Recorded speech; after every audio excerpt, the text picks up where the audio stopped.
Brother setters, السلام علیکم ورحمۃ اللہ وبرکاتہ۔ یہ بالکل عام ہے کہ رمضان کے مہینے میں جس کا انتقال ہو جائے وہ سیدھے جنت میں جائے گا، اور یہ بھی کہتے ہیں کہ فلاں شخص بہت ہی خوش نصیب تھا کہ رمضان کے مہینے میں اس کا انتقال ہو گیا، فلاں ایکٹر رمضان کے مہینے میں مرا سیدھے جنت میں جائے گا، فلاں لیڈر رمضان کے مہینے میں مرا سیدھے جنت میں جائے گا۔ حقیقت کیا ہے؟ قرآن کیا کہہ رہا ہے؟ حدیث کیا کہہ رہا ہے؟ حدیث کے مطابق یہ مہینہ رحمت کا مہینہ ہے، مغفرت کا مہینہ ہے، جہنم سے نجات کا مہینہ ہے، بٹ یہ نہیں کہہ رہا ہے کہ ڈائریکٹ انٹری ہوگا آپ کا جنت میں۔ قرآن کیا کہہ رہا ہے کہ ذرے ذرے کا حساب و کتاب لیا جائے گا، کسی بھی شخص کو نہیں بخشا جائے گا، چاہے کوئی بھی ہو۔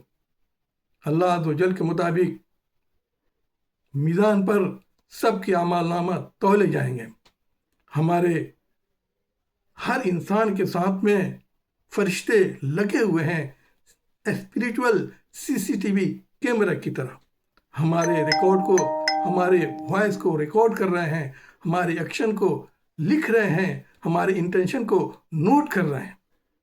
یہ مہینہ ایکچول میں اللہ عز و جل نے ایز اے آفر کے طور پر ہمیں پیش کیا ہے۔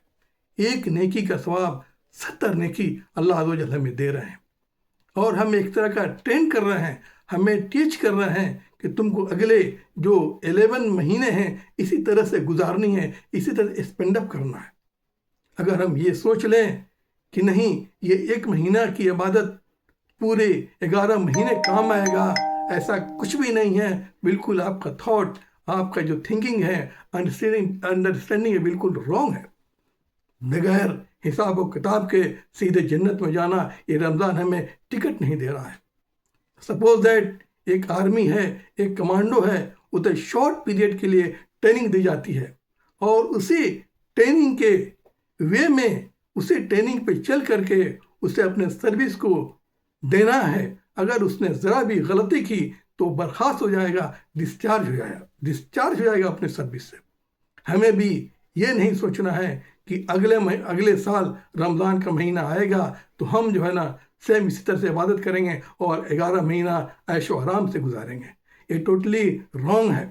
آپ کو یہ بھی بتاتا چلوں، اگر کوئی بھی کمپنی اگر ہمیں یہ آفر دے کہ $500 پر آور میں دے رہا ہوں، تو پوری لوگ جو ہے نا جد و جہد کے ساتھ ایک مہینہ گزاریں گے اور کہیں گے کہ ایک مہینہ کی کمائی ہمیں 11 مہینے کام آئے گا۔ لیکن اللہ عز و جل نے ہمیں اس طرح سے ٹریننگ دے رہے ہیں، ہمیں فل ٹیچ کر رہے ہیں کہ جو ہماری آنے والی جو زندگی ہے سیم اسی طرح سے گزر ہو، اسپینڈ اپ ہو۔ یہ بھی بتاتا چلوں آپ لوگوں کو کہ جو مرحلہ ہے، جو موت کا مرحلہ ہے، موت ایک گھات کی طرح ہے۔ گھات کسے کہتے ہیں؟ جیسے کوئی بھی شخص جو ہے نا چپ کر کے بیٹھا ہوا ہے اپنے دشمن کو مارنے کے لیے، اور جب اس کا دشمن کو پتہ بھی نہیں، کان و کان ذرہ برابر بھی اس کو انفارمیشن ہے کہ ہمارا دشمن ہمیں لگا ہوا ہے مارنے کے لیے، سیم اسی طرح سے موت بھی ایک ہاتھ ہے، کب ہم پر اٹیک کر دے ہمیں معلوم نہیں، اور ہمارے اعمال کے مطابق ہی ہماری روح کو نکالا جائے گا۔ سختی ہوگی، نرمی ہوگی ہمارے اعمال کے مطابق۔ سیکنڈ مرحلہ قبر کا ہے۔ قبر بھی ویٹ میں ہے، انتظار میں ہے کہ کب وہ شخص، کب وہ ظالم ہمارے پاس آئے کہ اس کا ہڈی پسلی میں ایک ایک کر دوں۔ بردرز اینڈ سسٹرز، اس رمضان کے مہینے کو ہمیں ہلکے میں نہیں لینا ہے، بلکہ ہمیں ٹرینڈ ہو جانا ہے۔ ہم اپنی لائف کو، جو آنے والی جو زندگی ہے، سیم رمضان کی طرح ہمیں گزارنا ہے اور بسر کرنی ہے۔ میں یہ لاسٹ میں بتا رہا ہوں کہ اللہ عز و جل کا فیصلہ مہینے، تاریخ، جمعے کے دن سے، لیلۃ القدر کے رات میں مرنے کی وجہ سے نہیں ہوگا، بلکہ اللہ کا فیصلہ ایمان اور عمل سے ہوگا۔ السلام علیکم ورحمۃ اللہ وبرکاتہ۔